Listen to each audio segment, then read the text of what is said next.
Hello good morning जोहार, मैं संजय और आप देख रहे हैं न्यूज झारखंड। समय हो चला है झारखंड की खबरों को जानने का, उनसे अपडेट होने का। तो चलिए जानते हैं आज की 25 मुख्य बड़ी खबरों को। उससे पहले अगर आप न्यूज झारखंड चैनल पर नए हैं तो प्लीज चैनल को सब्सक्राइब करके बेल आइकन प्रेस कर दीजिए, जिससे आप तक झारखंड की हर एक छोटी बड़ी खबर का अपडेट आप तक पहुंचता रहे। तो चलिए शुरुआत करते हैं आज की पहली और महत्वपूर्ण बड़ी खबर से।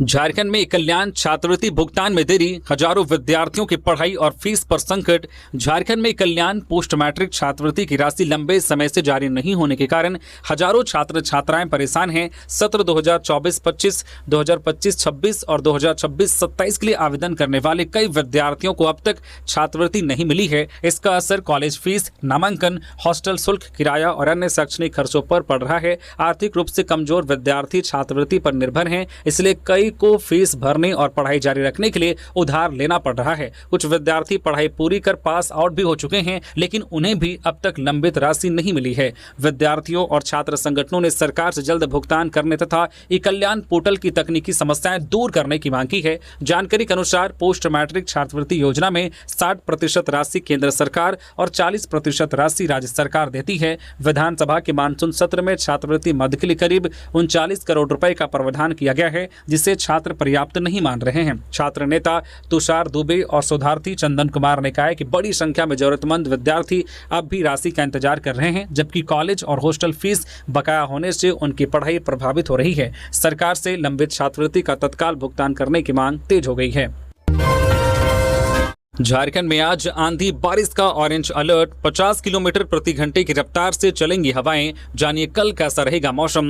भारतीय मौसम विज्ञान विभाग IMD ने आज शनिवार को झारखंड के सभी 24 जिलों के लिए आंधी, तूफान, वज्रपात और हल्की से मध्यम बारिश का ऑरेंज अलर्ट जारी किया है। मौसम विभाग के अनुसार कई इलाकों में 40 से 50 किलोमीटर प्रति घंटे की रफ्तार से तेज हवाएं चल सकती हैं। सुबह से ही कई जिलों में बादल छाए रहने और दिन के किसी भी समय तेज बारिश के साथ गरज चमक की संभावना है। ऐसे में लोगों को बेवजह घर से बाहर निकलने से बचने और खुले स्थानों, पेड़ों व बिजली के खंभों से दूर रहने की सलाह दी गई है। वहीं 6 से 8 जुलाई तक राज्य में येलो अलर्ट रहेगा। मौसम विभाग के अनुसार कल रविवार को लातेहार, पलामू, चतरा और गढ़वा में तेज बारिश की संभावना है। IMD के अनुसार सोमवार को हजारीबाग, रामगढ़, लातेहार, चतरा और रांची में भारी बारिश हो सकती है, जबकि मंगलवार को खुंटी, गुमला, सिमडेगा और पश्चिमी सिंहभूम में जोरदार बारिश की संभावना है। अगले 5 दिनों तक राज्य में बादल छाए रहने, रुक रुक कर बारिश होने और अधिकतम तापमान में कोई बड़ा बदलाव नहीं होने का अनुमान है। इधर पिछले 24 घंटे में पलामू के डाल्टनगंज में सबसे अधिक 54.4 मिलीमीटर बारिश दर्ज की गई है, जबकि बोकारो थर्मल राज्य का सबसे गर्म स्थान रहा। इससे साफ है कि फिलहाल पूरे राज्य में मानसून सक्रिय रहेगा और कई जिलों में बारिश का दौर जारी रहने की संभावना है। कैथी लिपि में लिखे पुराने भू अभिलेख पढ़ना होगा आसान, झारखंड सरकार ने तैयार की पाठ्य पुस्तिका। रांची में शुक्रवार को झारखंड सरकार की राजस्व, निबंधन एवं भूमि सुधार विभाग ने कैथी लिपि में लिखे पुराने भू अभिलेखों को पढ़ने और समझने के लिए विशेष पाठ्य पुस्तिका तैयार की है। इसका उद्देश्य पुराने खतियान, विलेज रजिस्टर और अन्य भूमि दस्तावेजों को समझने में होने वाली परेशानी को दूर करना है। विभाग के सचिव चंद्रशेखर ने बताया कि झारखंड के कई पुराने भूमि अभिलेख कैथी लिपि में दर्ज हैं, लेकिन अब इस लिपि को पढ़ने वाले लोगों की संख्या बहुत कम हो गई है। सरकार का मानना है कि पाठ्य पुस्तिका आम नागरिकों के साथ साथ राजस्व विभाग के कर्मचारियों और अधिकारियों के लिए भी उपयोगी साबित होगी, जिसके जरिए पुराने अभिलेखों को सही ढंग से पढ़ने, समझने और भूमि विवादों या राजस्व मामलों का तेजी से निपटारा करने में मदद मिलेगी। विभाग ने कहा है कि इस पहल से भूमि संबंधित कार्यों में पारदर्शिता, सुगमता और समयबद्धता बढ़ेगी। हिमांशु सिंह हत्याकांड के विरोध में थमी स्टील सिटी, जमशेदपुर बंद का व्यापक असर, 6 थाना क्षेत्रों में लागू रही निषेधाज्ञा। शुक्रवार को करनी सेना के युवा नेता हिमांशु सिंह की हत्या के विरोध में भाजपा द्वारा बुलाए गए जमशेदपुर बंद का व्यापक असर देखने को मिला। साक्षी, बिष्टुपुर, मानको, जुगसलाई और गोलमुरी समेत शहर के प्रमुख बाजारों में अधिकांश दुकानें बंद रही, जबकि ऑटो, बस और अन्य सार्वजनिक परिवहन भी काफी हद तक प्रभावित रहे। प्रदर्शनकारियों ने आदित्यपुर और गम्हरिया औद्योगिक क्षेत्र में कई जगह कंपनियों के वाहनों को भी रोका। बंद के कारण पूरे दिन शहर की रफ्तार थमी रही और आम लोगों को आवाजाही में परेशानी का सामना करना पड़ा। स्थिति को देखते हुए जिला प्रशासन पूरे दिन अलर्ट मोड पर रहा। संवेदनशील इलाकों में भारी पुलिस बल तैनात किया गया और 6 थाना क्षेत्रों में बीएनएसएस की धारा 163 के तहत निषेधाज्ञा लागू रही। भाजपा सांसद विद्युत वरण महतो, विधायक पूर्णिमा साहू, सरयू राय समेत कई नेताओं के नेतृत्व में कार्यकर्ताओं ने सरकार के खिलाफ प्रदर्शन और नारेबाजी की। इस दौरान पुलिस ने एहतियातन 40 से अधिक प्रदर्शनकारियों को हिरासत में लिया। फिलहाल शहर में स्थिति सामान्य है, लेकिन हिमांशु सिंह हत्याकांड को लेकर राजनीतिक माहौल अब भी गर्म बना हुआ है।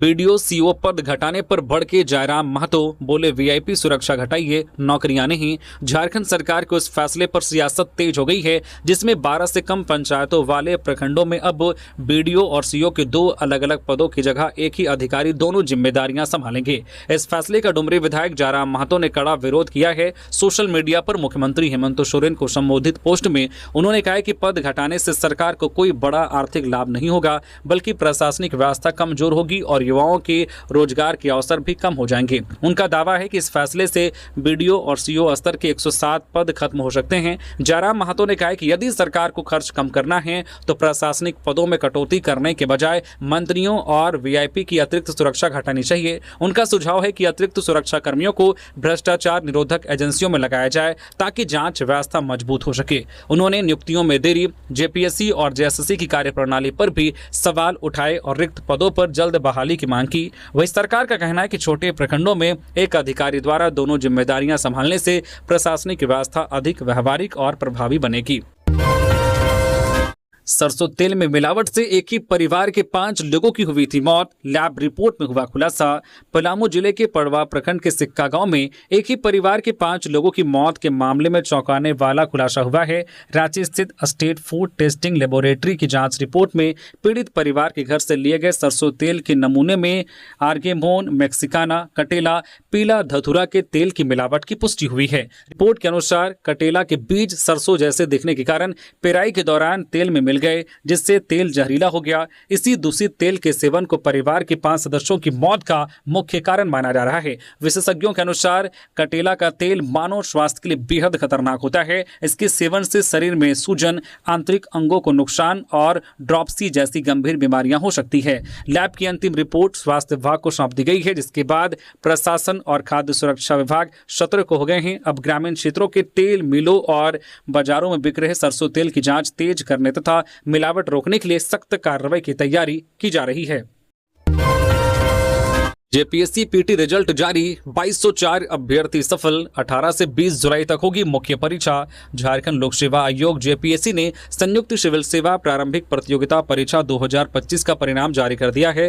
प्रारंभिक परीक्षा में कुल 2204 अभ्यर्थी सफल घोषित किए गए हैं। यह परीक्षा 19 अप्रैल को आयोजित हुई थी। उम्र सीमा में छूट से जुड़े मामले में झारखंड हाईकोर्ट द्वारा परिणाम जारी करने पर लगी रोक हटाए जाने के बाद आयोग ने रिजल्ट घोषित किया। अब सफल अभ्यर्थी मुख्य परीक्षा में शामिल होंगे। इसके लिए आवेदन प्रक्रिया 3 जुलाई से शुरू हो चुकी है और 9 जुलाई तक आवेदन किया जा सकता है। जेपीएससी ने मुख्य परीक्षा का पूरा कार्यक्रम भी जारी कर दिया है। 18, 19 और 20 जुलाई 2026 को रांची के विभिन्न परीक्षा केंद्रों पर परीक्षा 2 पालियों में आयोजित होगी। पहली पाली सुबह 10 बजे से 1 बजे तक और दूसरी पाली 2:30 बजे से 5:30 बजे तक चलेगी।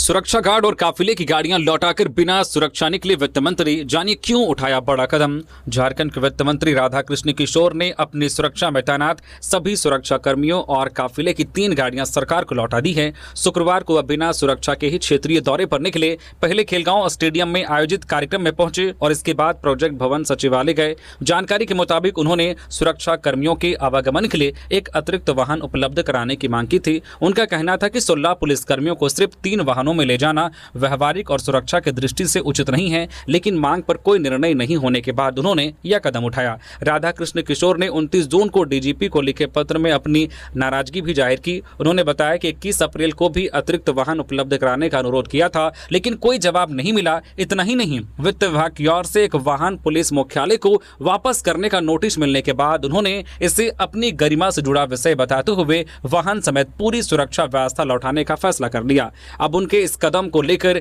राजनीतिक और प्रशासनिक गलियारों में चर्चाएं तेज है और इससे सरकार के भीतर तालमेल के मुद्दे से जोड़कर भी देखा जा रहा है। खंडहर स्कूल भवन में गुजर रही जिंदगी। गुमला में 1.5 साल से जीवन दांव पर लगा जी रहा परिवार। गुमला जिले के जारी प्रखंड की सिकरी पंचायत अंतर्गत पगुरा गांव में एक गरीब मजदूर परिवार पिछले करीब 18 महीनों से बंद पड़े जर्जर प्राथमिक विद्यालय भवन में रहने को मजबूर हैं। राजेश सिंह, उनकी पत्नी प्रभा देवी और 3 छोटे बच्चे टूटे फूटे भवन में हर दिन खतरे के बीच रह रहे हैं। वर्ष 2024 में मजदूरी के लिए दूसरे राज्य जाने के बाद जब परिवार करीब 8 महीने बाद गाँव लौटा तो उनका कच्चा मकान पूरी तरह से ध्वस्त हो चुका था। आर्थिक तंगी के कारण नया घर नहीं बना पाने पर परिवार ने बंद पड़े स्कूल भवन को ही अपना आश्रय बना लिया। जर्जर भवन की दीवारों में दरारें हैं, छत से प्लास्टर गिरता रहता है और बारिश में पानी टपकता है। प्रभा देवी का कहना है कि प्रधानमंत्री आवास योजना के लिए कई बार पंचायत स्तर पर गुहार लगाई गई, लेकिन अब तक केवल आश्वासन मिला है। राजेश सिंह दिहाड़ी मजदूरी से रोजाना 250 से 300 रुपए कमाकर परिवार का खर्च चला रहे हैं। ग्रामीणों ने प्रशासन से तत्काल आवास उपलब्ध कराने की मांग की है। बीडीओ रविकांत शर्मा ने कहा है कि मामला उनके संज्ञान में नहीं था, लेकिन जांच कर परिवार को जल्द जरूरी सहायता उपलब्ध कराई जाएगी। मुख्यमंत्री हेमंत सोरेन गए दिल्ली, सियासी गलियारों में चर्चाओं का दौर तेज। झारखंड के मुख्यमंत्री हेमंत सोरेन शुक्रवार को अपनी पत्नी कल्पना सोरेन के साथ सेवा विमान से निजी दौरे पर दिल्ली रवाना हुए। बताया गया है कि इस यात्रा के दौरान उनका कोई सरकारी कार्यक्रम निर्धारित नहीं है। संभावना है कि मुख्यमंत्री 5 या 6 जुलाई को रांची लौटेंगे। इसके बाद वह 8 और 9 जुलाई को दिल्ली में आयोजित स्टेक होल्डर्स कंसल्टेशन कार्यक्रम में शामिल होने के लिए फिर दिल्ली जाएंगे। हालांकि इस निजी दौरे को लेकर सरकार की ओर से कोई विस्तृत जानकारी सार्वजनिक नहीं की गई है। मुख्यमंत्री के दिल्ली रवाना होते ही राजनीतिक गलियारों में तरह तरह की चर्चाएं शुरू हो गई है। कुछ लोग इसे हाल ही में वित्त मंत्री राधाकृष्ण किशोर द्वारा सुरक्षा गार्ड और कारकेट लौटाने की घटनाक्रम से जोड़कर देख रहे हैं, तो कुछ लोग इसे झारखंड दौरे पर आए कांग्रेस प्रभारी के राजू की मौजूदगी से जोड़ रहे हैं। हालांकि इन चर्चाओं की कोई आधिकारिक पुष्टि नहीं हुई है। राजनीतिक जानकारों का मानना है कि मुख्यमंत्री के निजी दौरे को लेकर पहले भी ऐसी अटकलें लगती रही है, लेकिन फिलहाल इसे सिर्फ एक निजी यात्रा अभी बताया गया है। एसआईआर को लेकर भ्रम ना फैलाएं, बिना सुनवाए किसी मतदाता का नाम नहीं कटेगा। राज्य के मुख्य निर्वाचन पदाधिकारी कार्यालय ने विशेष गहन पुनरीक्षण एसआईआर को लेकर फैल रही अफवाहों को खारिज किया है। कार्यालय ने स्पष्ट किया है कि वर्ष 2026 की मतदाता सूची में शामिल सभी मतदाताओं को इन्यूमरेशन फॉर्म दिया जा रहा है। जो मतदाता तय समय में हस्ताक्षरित फॉर्म बीएलओ को जमा कर रसीद ले लेंगे, उनका नाम प्रारूप मतदाता सूची में शामिल रहेगा। किसी भी मतदाता का नाम बिना नोटिस और AERO के समक्ष सुनवाई के बिना नहीं हटाया जाएगा। सीईओ कार्यालय के अनुसार मैपिंग अधूरी या त्रुटिपूर्ण होने पर भी फॉर्म जमा करने वाले मतदाता का नाम प्रारूप सूची में रहेगा, जो जरूरत पड़ने पर बाद में दस्तावेज मांगे जाएंगे। केवल डुप्लीकेट, मृत, स्थायी रूप से स्थानांतरित, अनुपस्थित, अज्ञात और हस्ताक्षर से इनकार करने वाले मतदाताओं के नाम ASDD सूची में प्रकाशित होंगे, जिस पर दावा आपत्ति की जा सकेगी। प्रारूप मतदाता सूची 5 अगस्त 2026 को जारी होगा। शराब घोटाला, पूर्व वित्त मंत्री रामेश्वर उरांव व बेटे को ईडी का दूसरा समन। 6 और 7 जुलाई को होगी पूछताछ। झारखंड के कथित शराब घोटाले से जुड़े मनी लॉन्ड्रिंग मामले में प्रवर्तन निदेशालय ईडी ने पूर्व वित्त मंत्री और लोहरदगा विधायक रामेश्वर उरांव और उनके बेटे रोहित उरांव को दोबारा समन जारी किया है। ईडी ने दोनों को 6 और 7 जुलाई को रांची स्थित अपने क्षेत्रीय कार्यालय में पूछताछ के लिए उपस्थित होने को कहा है। इससे पहले ईडी ने दोनों को 29 और 30 जून को तलब किया था, लेकिन वे पूछताछ में शामिल नहीं हो सके थे। दोनों ने एजेंसी से अतिरिक्त समय की मांग करते हुए मामले से संबंधित दस्तावेज तैयार करने के लिए मोहलत देने का अनुरोध किया था। इसके बाद ईडी ने नई तारीख तय करते हुए दोबारा समन जारी किया है।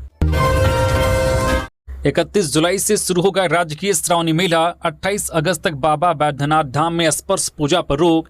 विश्व प्रसिद्ध बाबा वैद्यनाथ धाम में राजकीय श्रावणी मेला 31 जुलाई से शुरू होकर 28 अगस्त को रक्षाबंधन के दिन समाप्त होगा। मेला अवधि में आम श्रद्धालुओं के लिए स्पर्श पूजा पूरी तरह से बंद रहेगी। 31 जुलाई से 28 अगस्त की दोपहर तक कांवरिये और अन्य श्रद्धालु अर्घा के माध्यम से बाबा भोलेनाथ का जलाभिषेक कर सकेंगे। प्रशासन और मंदिर प्रबंधन ने भीड़ नियंत्रण, सुरक्षा और श्रद्धालुओं की सुविधा को लेकर तैयारियां तेज कर दी है। पंडित पंकज के अनुसार 29 जुलाई को गुरु पूर्णिमा और 30 जुलाई तक पूर्णिमा का प्रभाव रहने के कारण 31 जुलाई से मेले का विधिवत शुभारंभ होगा। बांग्ला पंचांग के अनुसार श्रावणी मेला 17 जुलाई की संक्रांति से 17 अगस्त तक माना जाएगा, जबकि राजकीय मेला पूर्णिमा गणना के अनुसार 31 जुलाई से 28 अगस्त तक चलेगा। इस बार सोमवारी को लेकर अलग अलग पंचांगों में 4 और 5 सोमवार का संयोग बन रहा है, इसलिए नाग पंचमी सहित प्रमुख प्रमुख तिथियों पर श्रद्धालुओं की भारी भीड़ की संभावना है। इसके अलावा 2 से 15 अगस्त तक मधुश्रावणी पर्व, 17 अगस्त को मां मनसा देवी की पूजा और 23 से 28 अगस्त तक झूलनोत्सव आयोजित होगा। झूलनोत्सव के साथ ही रक्षाबंधन के दिन राजकीय श्रावणी मेले का समापन किया जाएगा। 6 जुलाई को रांची में छात्र संगठनों का प्रदर्शन, लोक भवन घेराव का ऐलान। केंद्रीय शिक्षा मंत्री धर्मेंद्र प्रधान के इस्तीफे और नेशनल टेस्टिंग एजेंसी एनटीए को भंग करने की मांग को लेकर आइसा, राष्ट्रीय ओबीसी मोर्चा समेत कई छात्र संगठन 6 जुलाई को रांची में लोक भवन के सामने प्रदर्शन करेंगे। छात्र नेताओं ने बताया कि यह प्रदर्शन दिल्ली के जंतर मंतर पर चल रहे आंदोलन के समर्थन में होगा। संगठन नई शिक्षा नीति 2020, शिक्षा के निजीकरण, फीस वृद्धि और झारखंड में क्लस्टर सिस्टम लागू करने के प्रस्ताव का भी विरोध करेंगे। उनका कहना है कि इससे गरीब, ग्रामीण, आदिवासी, दलित और पिछड़े वर्ग के विद्यार्थियों की उच्च शिक्षा तक पहुंच प्रभावित होगी। छात्र संगठनों ने नीट, सीयूटी, जेई समेत झारखंड के विभिन्न भर्ती और प्रतियोगी परीक्षाओं में कथित गड़बड़ियों और पेपर लीक के मामलों पर भी सवाल उठाए हैं। उन्होंने पारदर्शी परीक्षा व्यवस्था, दोषियों पर सख्त कार्रवाई और जेएसएससी, जेपीएससी, जेटेट, शिक्षक, पुलिस, क्लर्क व अन्य लंबित भर्तियों को जल्द शुरू करने की मांग की है। संगठनों ने घोषणा की है कि 6 जुलाई को रांची में मार्च निकालकर लोक भवन का घेराव किया जाएगा। जेएसएससी आरक्षी प्रतियोगिता परीक्षा 2015 451 अभ्यर्थी फिटनेस टेस्ट के लिए चयनित। आयोग ने जारी की सूची। झारखंड कर्मचारी चयन आयोग जेएसएससी ने झारखंड आरक्षी प्रतियोगिता परीक्षा 2015 को लेकर महत्वपूर्ण सूचना जारी की है। सुप्रीम कोर्ट के 3 जून 2026 के आदेश के अनुपालन में अभ्यर्थियों के अभिलेखों की समीक्षा की गई। समीक्षा के बाद लिखित परीक्षा में सफल 451 अभ्यर्थियों को शारीरिक दक्षता फिटनेस परीक्षा के लिए योग्य घोषित किया गया है। आयोग ने सभी चयनित अभ्यर्थियों के रोल नंबरों की सूची भी जारी कर दी है। आयोग ने स्पष्ट किया है कि यह चयन सुप्रीम कोर्ट के निर्देशों के अनुसार अभिलेखों की समीक्षा के आधार पर किया गया है। शारीरिक दक्षता परीक्षा की तिथि, समय और अन्य आवश्यक दिशा निर्देश जल्द ही जेएसएससी की आधिकारिक वेबसाइट पर जारी किए जाएंगे। जामताड़ा में बिजली संकट से ग्रामीणों में आक्रोश। 4 जुलाई को महापंचायत, 5 को मंत्री आवास घेरने की चेतावनी। जामताड़ा के पंजनिया और मेंजिया पंचायत में खराब बिजली आपूर्ति को लेकर ग्रामीणों का आक्रोश बढ़ रहा है। वीरग्राम मोड़ पर हुई बैठक में बिजली विभाग के खिलाफ आंदोलन का फैसला लिया गया। ग्रामीणों का कहना है कि करीब 6 महीने पहले क्षेत्र को बुधुडी फीडर से हटाकर हीरापुर फीडर से जोड़ने के बाद बिजली व्यवस्था बिगड़ गई है। अब 24 घंटे में केवल 1-2 घंटे ही बिजली मिल रही है, जबकि कई बार 3-4 दिनों तक आपूर्ति बंद रहती है। इससे पढ़ाई, खेती, पेयजल और छोटे कारोबार प्रभावित हो रहे हैं। ग्रामीणों ने चेतावनी दी है कि यदि जल्द बिजली व्यवस्था में सुधार नहीं हुआ तो 4 जुलाई को पंजनिया फुटबॉल मैदान में महापंचायत होगी और 5 जुलाई को बिजली विभाग के कार्यालय या संबंधित मंत्री के आवास का घेराव किया जाएगा। उनका कहना है कि नियमित बिजली आपूर्ति बहाल होने तक आंदोलन जारी रहेगा। सुखाड़ से निपटने की तैयारी तेज। कृषि मंत्री ने हर किसान तक योजनाओं का लाभ पहुंचाने के दिए निर्देश। झारखंड में सामान्य से करीब 54% कम बारिश होने के कारण सुखाड़ की आशंका बढ़ गई है। इसे देखते हुए कृषि मंत्री शिल्पी नेहा त्रिकी ने विभागीय अधिकारियों को समय रहते सभी जरूरी तैयारियां पूरी करने और सरकारी योजनाओं का लाभ हर किसान तक पहुँचाने का निर्देश दिया है। उन्होंने बताया कि पलामू सबसे अधिक प्रभावित है, जबकि उत्तरी छोटानागपुर के कई जिलों में भी वर्षा की कमी है। फिलहाल केवल 20 से 30% क्षेत्र में ही बिचड़ा तैयार हो सका है। हालांकि अगले 10 दिनों में अच्छी बारिश होने की संभावना को देखते हुए 15 जुलाई तक बुआई का रकबा 60% तक पहुंचने का लक्ष्य रखा गया है। मंत्री ने मिलेट मिशन के तहत विशेष अभियान चलाकर किसानों का पंजीकरण कराने, पंचायत स्तर पर शिविर लगाने और कम पानी वाली फसलों जैसे मड़ुआ, दलहन व तिलहन की खेती को बढ़ावा देने के निर्देश दिए। साथ ही पशुओं के टीकाकरण, दवाओं की उपलब्धता, उर्वरक की कालाबाजारी पर सख्त कार्रवाई और भूमि संरक्षण योजनाओं की नियमित निगरानी करने को कहा। उन्होंने बिरसा पक्का चेक डैम योजना की समीक्षा करते हुए सभी कार्य तय समय सीमा में पूरा करने तथा प्रत्येक विधानसभा क्षेत्र में कम से कम एक चेक डैम का भौतिक सत्यापन कर रिपोर्ट सौंपने का निर्देश भी अधिकारियों को दिया। एआई और साइबर अपराध पर विधानसभा में मंथन। स्पीकर रविंद्रनाथ महतो बोले, जागरूकता से साइबर ठगी से बचाव संभव। रांची में शुक्रवार को झारखंड विधानसभा के पुराने सभागार में cyber security and AI awareness workshop आयोजित की गई। कार्यक्रम में विधानसभा अध्यक्ष रविंद्रनाथ महतो, राज्यसभा सांसद महुआ माझी, विधायक नवीन जायसवाल और साइबर सुरक्षा विशेषज्ञ शामिल हुए। कार्यशाला में एआई के बढ़ते उपयोग, साइबर ठगी, डेटा प्राइवेसी और डिजिटल सुरक्षा पर चर्चा हुई। स्पीकर लेकर रविंद्रनाथ महतो ने कहा कि थोड़ी सी लापरवाही से लोगों की मेहनत की कमाई साइबर ठगों के हाथ लग सकती है, इसलिए जागरूकता और सतर्कता ही सबसे बड़ा बचाव है। महुआ मांझी ने कहा है कि फर्जी वीडियो कॉल, डिजिटल ब्लैकमेल, रंगदारी और एआई से बनाए जा रहे फर्जी वीडियो जैसे मामलों से साइबर अपराध बढ़ रहा है। उन्होंने साइबर अपराधियों के खिलाफ सख्त कानून की मांग की। वही विधायक नवीन जायसवाल ने सुझाव दिया है कि कक्षा 8 से ही स्कूलों में साइबर सिक्योरिटी और एआई से जुड़ा पाठ शामिल किया जाए। स्पीकर ने कार्यशाला में विधायकों की कम भागीदारी पर चिंता जताते हुए भविष्य में जनप्रतिनिधियों से ऐसे कार्यक्रमों में सक्रिय भागीदारी की अपील की। खूंटी में डायन बिसाही की शक में बुजुर्ग महिला की हत्या, 24 घंटे में 2 आरोपी गिरफ्तार। झारखंड के खूंटी जिले के साइको थाना क्षेत्र स्थित किताहातू गांव में डायन बिसाही के शक में 75 वर्षीय महिला की हत्या कर दी गई। पुलिस के अनुसार महिला पर झाड़ फूंक और ओझागुनी करने का आरोप लगाते हुए 2 युवकों ने उन पर हमला किया। आरोपियों को शक था कि महिला की वजह से ही उनके परिवार में बीमारी और मौतें हुई हैं। मृतका के पुत्र जो बिरसा मुंडू की शिकायत पर साइको थाना में मामला दर्ज किया गया। खूंटी एसपी ऋषभ गर्ग के निर्देश पर डीएसपी मंगल सिंह जामुदा के नेतृत्व में गठित टीम ने कार्रवाई करते हुए 24 घंटे के भीतर दिनाय मुंडू और मंगल मुंडू को गिरफ्तार कर लिया। पुलिस ने उनकी निशानदेही पर घटना में इस्तेमाल किए गए 2 बांस के डंडे और पत्थर बरामद कर जब्त कर लिए हैं। पूछताछ में दोनों आरोपियों ने अपराध स्वीकार किया है, जिसके बाद उन्हें न्यायिक हिरासत में भेज दिया गया। एसपी ने लोगों से अंधविश्वास और डायन बिसाही जैसी कुप्रथाओं से दूर रहने तथा किसी विवाद की सूचना पुलिस को देने की अपील की है। चोटूपालू घाटी में हादसों पर प्रशासन सख्त, डीसीएसपी ने किया निरीक्षण, बनेगी नई एक्शन प्लान। रामगढ़ की चोटूपालू घाटी में लगातार हो रही सड़क दुर्घटनाओं को लेकर जिला प्रशासन अब एक्शन मोड में है। शुक्रवार को डीसी ऋतुराज और एसपी मुकेश कुमार लुनायत ने एनएचएआई अधिकारियों के साथ करीब 6 किलोमीटर लंबे घाटी क्षेत्र का निरीक्षण किया। इस दौरान NH-33 पर चिन्हित ब्लैक स्पॉट, क्षतिग्रस्त गार्डवाल, सुरक्षा बैरियर, संकेतन बोर्ड और अन्य सुरक्षा व्यवस्थाओं की समीक्षा की गई। अधिकारियों ने ट्रक चालकों, स्थानीय लोगों और पुलिसकर्मियों से भी दुर्घटनाओं के कारणों की जानकारी ली। निरीक्षण के दौरान सुरक्षा व्यवस्थाओं में कमी मिलने पर डीसी ने एनएचएआई अधिकारियों को तत्काल सुधार कार्य शुरू करने का निर्देश दिया। डीसी ने एनएचएआई की तकनीकी टीम को 2 से 3 दिनों के भीतर विस्तृत रिपोर्ट सौंपने का निर्देश दिया है। रिपोर्ट में दुर्घटनाओं के कारण, ब्लैक स्पॉट में सुधार और आपातकालीन व दीर्घकालीन समाधान शामिल होंगे। प्रशासन की योजना के तहत एस्केप लेन का निर्माण, सुरक्षा बैरियर और संकेतन बोर्डों को दुरुस्त करना, नियमित पेट्रोलिंग और वाहन चालकों के लिए जागरूकता अभियान चलाया जाएगा। वहीं भविष्य में भूमि अधिग्रहण कर वैकल्पिक मार्ग विकसित करने पर भी विचार किया जा रहा है, ताकि चोटूपालू घाटी में सड़क हादसों और जाम की समस्या पर स्थायी समाधान निकाला जा सके।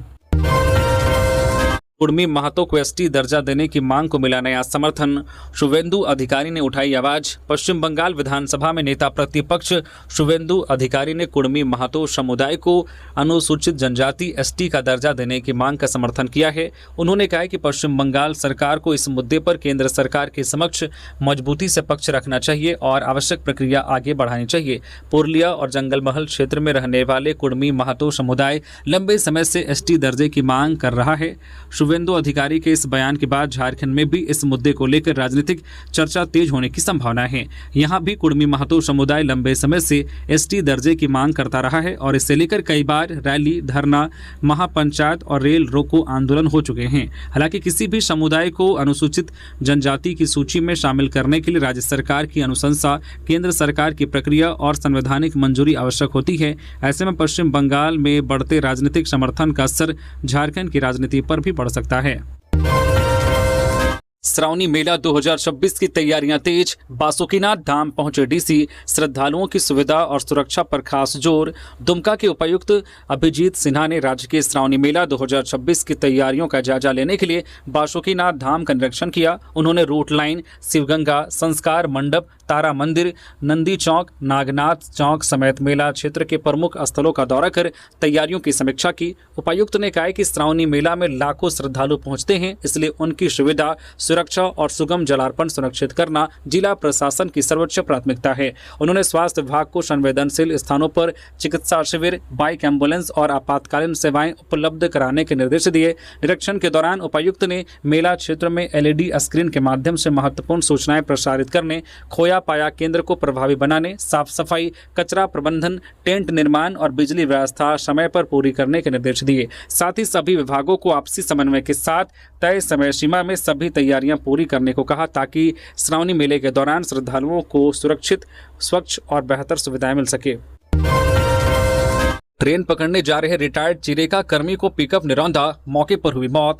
जामताड़ा के मेहजाम थाना क्षेत्र में चितरंजन रेलवे स्टेशन चौक के पास हाईवे 419 पर शुक्रवार तड़के तेज रफ्तार पिकअप वैन की चपेट में आने से 66 वर्षीय रिटायर्ड चिरेका कर्मी धीरेज सिंह की मौत हो गई। वह परिजनों के साथ बिहार के डुमरी बढ़ैया स्थित पैतृक गाँव जाने के लिए स्टेशन पहुंचे थे और सड़क पार कर हैंडपंप से पानी लेने जा रहे थे। इस दौरान जामताड़ा की ओर से आ रही अनियंत्रित पिकअप वैन ने उन्हें टक्कर मार दी। हादसे के बाद स्थानीय लोगों ने पिकअप वैन को पकड़ लिया, लेकिन चालक अंधेरे का फायदा उठाकर फरार हो गया। घटना सीसीटीवी कैमरे में कैद हो गई है। सूचना पर पहुंची मेहजाम पुलिस ने 100 को पोस्टमार्टम के लिए जामताड़ा सदर अस्पताल भेज दिया और पिकअप वैन जब्त कर ली। पुलिस फरार चालक की तलाश में जुटी है। कैबिनेट फैसले के विरोध में सचिवालय सेवा अधिकारियों का प्रदर्शन, कार्मिक सचिव के खिलाफ नारेबाजी। रांची में शुक्रवार को कैबिनेट के फैसले से नाराज सचिवालय सेवा अधिकारियों ने प्रोजेक्ट भवन परिसर में प्रदर्शन कर कार्मिक सचिव प्रवीण कुमार टोप्पो के खिलाफ नारेबाजी की। सचिवालय सेवा संघ का आरोप है कि सरकार ने प्रोन्नति नियमों में संशोधन कर अधिकारियों के साथ अन्याय किया है। संघ के मुताबिक पहले लागू व्यवस्था में प्रोन्नति के लिए 8 वर्ष की अवधि तय थी, जिसे बढ़ाकर अब 16 वर्ष कर दिया गया है। संघ का कहना है कि इस बदलाव से सचिवालय सेवा के अधिकारियों के करियर पर प्रतिकूल असर पड़ेगा और कम ग्रेड पे वाले अधिकारी कर्मचारी उनसे पहले प्रोन्नत हो जाएंगे। संघ ने बताया कि इसी मुद्दे पर झारखंड हाईकोर्ट में मामला लंबित है, जिसकी अगली सुनवाई 9 जुलाई को होनी है। प्रदर्शनकारियों ने कैबिनेट फैसले को वापस लेकर पुरानी व्यवस्था बहाल करने की मांग की है और चेतावनी दी गई है कि मांगे नहीं मानी गई तो आंदोलन तेज किया जाएगा। राष्ट्रीय रग्बी चैंपियनशिप के लिए पश्चिमी सिंहभूम के 2 खिलाड़ियों का झारखंड टीम में चयन। हैदराबाद, तेलंगाना में 6 से 11 जुलाई 2026 तक आयोजित होने वाली जूनियर राष्ट्रीय रग्बी चैंपियनशिप के लिए पश्चिमी सिंहभूम जिले के 2 अंडर 18 खिलाड़ियों का झारखंड टीम में चयन हुआ है। चयनित खिलाड़ियों में CM school of excellence Scott बालिका विद्यालय चाईबासा की छात्रा लक्ष्मी सवैया और Sant Xavier's inter college Lupungutu Chaibasa के छात्र पुरुषोत्तम बारी शामिल हैं। लक्ष्मी सवैया मंझारी थाना क्षेत्र के चीटी मिट्टी गांव की रहने वाली है, जबकि पुरुषोत्तम बारी टोंटो थाना क्षेत्र के बामेबासा रतांग गोए गांव की निवासी हैं। पश्चिमी सिंहभूम के रग्बी फुटबॉल एसोसिएशन के सचिव नरेश हिस्सा ने कहा कि दोनों खिलाड़ियों का चयन उनके उत्कृष्ट प्रदर्शन, कड़ी मेहनत और अनुशासित खेल का परिणाम है। उन्होंने उम्मीद जताई है कि लक्ष्मी सवैया और पुरुषोत्तम बारी राष्ट्रीय प्रतियोगिता में बेहतर प्रदर्शन कर झारखंड और पश्चिमी सिंहभूम जिले का नाम रोशन करेंगे। एसोसिएशन ने दोनों खिलाड़ियों को बधाई देते हुए उनके उज्जवल भविष्य की कामना की है। धनबाद के भागा स्टेशन पर युवक हाईटेंशन तार की चपेट में आया, मालगाड़ी पार करते समय झुलसा, स्टेशन परिसर में मचा हड़कंप। धनबाद के भागा रेलवे स्टेशन पर शुक्रवार को मालगाड़ी पार करने के दौरान एक युवक ओवरहेड हाईटेंशन विद्युत तार की चपेट में आकर गंभीर रूप से झुलस गया। घायल की पहचान जोड़ापोखर थाना क्षेत्र के सालीमार निवासी 34 वर्षीय मुकेश कुमार के रूप में हुई है।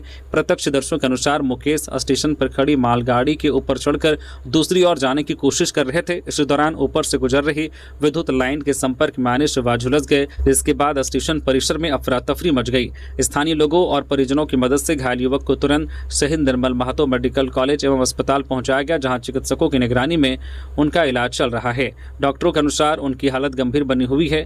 घायल के भाई धनेश कुमार ने बताया कि मुकेश का मानसिक स्वास्थ्य संबंधी इलाज पहले से चल रहा है और इसी कारण उन्होंने मालगाड़ी के ऊपर चढ़कर पार करने का प्रयास किया। रेलवे परिसर में लोगों से सुरक्षित रास्ते का उपयोग करने और खड़ी मालगाड़ियों पर ना चढ़ने की अपील की गई है।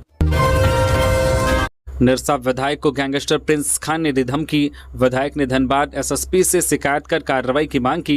निरसा विधायक अरूप चटर्जी ने आरोप लगाया कि गैंगस्टर प्रिंस खान ने उन्हें फोन, व्हाट्सएप, ऑडियो और संदेश के जरिए धमकी दी है। विधायक के अनुसार प्रिंस खान लगातार फोन कर रहा था, लेकिन कॉल नहीं उठाने पर व्हाट्सएप पर पैसे की मांग करते हुए धमकी भरे ऑडियो और मैसेज भेजे गए। ऑडियो में 24 घंटे के भीतर पैसे की व्यवस्था करने और ऐसा नहीं करने पर गंभीर परिणाम भुगतने की चेतावनी दी गई है। संदेश में कोयले के काम का भी उल्लेख होने की बात कही गई है। अरूप चटर्जी ने बताया कि कुछ दिन पहले उन्हें प्रेस वार्ता कर सांसद ढुलू महतो और प्रिंस खान के कथित संबंधों की जांच की मांग की थी। विधायक का मानना है कि इसी के बाद उन्हें धमकी मिली। उन्होंने धनबाद में कोयला चोरी, अवैध खनन और इससे जुड़े मामलों की केंद्रीय एजेंसियों से निष्पक्ष जांच कराने की मांग दोहराई है। विधायक ने धनबाद एसएसपी को लिखित शिकायत देकर कार्रवाई की मांग की है, जिसके बाद पुलिस ने मामले की जाँच शुरू कर दी है। JCE-CEB ने बीएड, एमएड और बीपीएड प्रवेश परीक्षा का रिजल्ट किया जारी। झारखंड संयुक्त प्रवेश प्रतियोगिता परीक्षा परिषद JCE-CEB ने बीएड, एमएड और बीपीएड संयुक्त प्रवेश प्रतियोगिता परीक्षा 2026 के परिणाम जारी करने की घोषणा कर दी है। अभ्यर्थी 6 जुलाई 2026 से आधिकारिक वेबसाइट jceceb.jharkhand.gov.in पर जाकर अपना रिजल्ट डाउनलोड कर सकेंगे। यह प्रवेश परीक्षा 31 मई 2026 को आयोजित की गई थी। परीक्षा के बाद 3 जून 2026 को सभी सीटों की उत्तर कुंजी जारी की गई थी और 8 जून तक अभ्यर्थियों से आपत्तियां मांगी गई थी। प्राप्त आपत्तियों की विषय विशेषज्ञों द्वारा समीक्षा के बाद अंतिम एवं संशोधित उत्तर कुंजी जारी की गई, जिसके आधार पर परीक्षा परिणाम तैयार किया गया है। सुरक्षा गार्ड लौटाने पर सियासत तेज। जेएमएम ने मंत्री राधाकृष्ण किशोर के फैसले पर दी नसीहत। झारखंड के वित्त मंत्री राधाकृष्ण किशोर द्वारा सुरक्षा गार्ड और कारकेड की गाड़ियां लौटाने का मामला अब राजनीतिक चर्चा का विषय बन गया है। मंत्री ने 29 जून को डीजीपी को पत्र लिखकर सुरक्षा कर्मियों के आवागमन के लिए एक अतिरिक्त वाहन की मांग की थी। उनका कहना था कि 16 सुरक्षा कर्मियों को मौजूदा 3 वाहनों में ले जाना व्यवहारिक नहीं है। पत्र पर जवाब नहीं मिलने के बाद उन्होंने सुरक्षा गार्ड और कारकेड की गाड़ियां वापस कर दी, जिसके बाद इस फैसले को लेकर कई तरह की चर्चाएं शुरू हो गई है। इस पूरे मामले पर झामो के केंद्रीय प्रवक्ता मनोज पांडे ने कहा है कि राधाकृष्ण किशोर एक वरिष्ठ और अनुभवी नेता हैं, इसलिए अगर वह इस मुद्दे को थोड़ी और अधिक मैच्योरिटी और बेहतर तरीके से उठाते तो ज्यादा उचित होता। वही कांग्रेस के प्रदेश मीडिया जो प्रभारी राकेश सिन्हा ने कहा है कि मंत्री या विधायक के पत्र पर डीजीपी और संबंधित अधिकारियों को गंभीरता से संज्ञान लेना चाहिए। हालांकि उन्होंने साफ किया है कि सुरक्षा गार्ड और वाहन लौटाने का फैसला सरकार या गठबंधन के भीतर किसी नाराजगी का संकेत नहीं है और इसे बड़े राजनीतिक विवाद के रूप में नहीं देखा जाना चाहिए। मंत्री संजय प्रसाद यादव ने केंद्र से झारखंड में डीजीएफटी कार्यालय, ड्राईपोर्ट और कस्टम क्लियरेंस सुविधा की मांग की। झारखंड के श्रम मंत्री संजय प्रसाद यादव ने दिल्ली में केंद्रीय वाणिज्य एवं उद्योग मंत्री पीयूष गोयल से मुलाकात कर राज्य में व्यापार और निर्यात को बढ़ावा देने के लिए कई मांगे रखी। उन्होंने कहा है कि झारखंड में देश के करीब 40% खनिज संसाधन, 25% स्टील उत्पादन और 7 लाख से अधिक छोटे मझोले उद्योग हैं। ऐसे में केंद्र से जरूरी आधारभूत सुविधाएं और सहयोग मिलने पर झारखंड देश का बड़ा एक्सपोर्ट हब बन सकता है। मंत्री ने झारखंड में डीजीएफटी कार्यालय, कस्टम क्लियरेंस के लिए ड्राईपोर्ट, एक्सपोर्ट काउंसलिंग कार्यालय और अंतर्राष्ट्रीय स्तर की टेस्टिंग लैब स्थापित करने की मांग की है। साथ ही रांची और देवघर एयरपोर्ट को अंतर्राष्ट्रीय स्तर पर विकसित करने, कार्गो सुविधा बढ़ाने तथा रांची, जमशेदपुर और देवघर में निर्यात से जुड़े प्रशिक्षण कार्यक्रम चलाने का आग्रह किया है। उन्होंने कहा है कि केंद्र और राज्य सरकार मिलकर चरणबद्ध तरीके से काम करे तो झारखंड के उत्पाद गांवों से सीधे विदेशी बाजारों तक पहुंच सकते हैं। रांची के जोन्हा फॉल का बदलेगा भूगोल। अंतर्राष्ट्रीय इको टूरिज्म हब बनाने की तैयारी, बनेगा नया सेल्फी पॉइंट।